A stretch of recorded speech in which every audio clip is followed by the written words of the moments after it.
அப்புறம் இன்னொரு விஷயம், இந்த வேலை கிடைக்கிறதுக்காக உங்ககிட்ட ஒரு பொய் சொல்லிட்டேன்.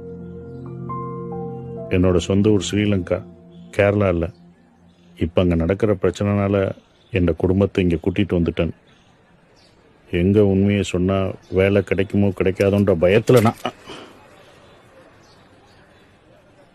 சலூருக்கு போன வண்டி எடு. விலங்கையில் உங்களுக்கு ഇത് മുന്നാടിയേ தெரியுமா?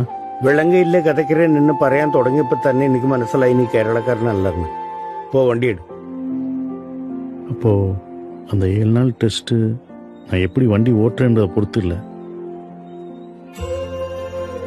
நான் உண்மையா இருக்கனா இல்லையான்றதை பொறுத்து. அப்படிதானே? எனக்கு என்ன செய்யறதுன்றே தெரியல. உங்களை ஒரு வாட்டி கட்டி பிடிக்கட்டுமா? முடியாது. இல்ல பிடிப்பன் சார். எனக்கு அப்பவே தெரியும் நீங்க ரொம்ப நல்ல மனுஷன்.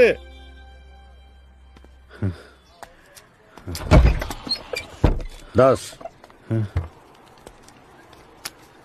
உன்னோட 1 மாச சம்பளம் பொண்டாட்டி பிள்ளைங்களுக்கெல்லாம் ஏதாவது வாங்கிட்டு போ. ஹேய், ஓகே, நீ என்ன நினைக்கிறேன்னு எனக்கு தெரியுது. தயவுசெய்து வேண்டாம். விடுப்பா, வயசு விட மாட்டேன்.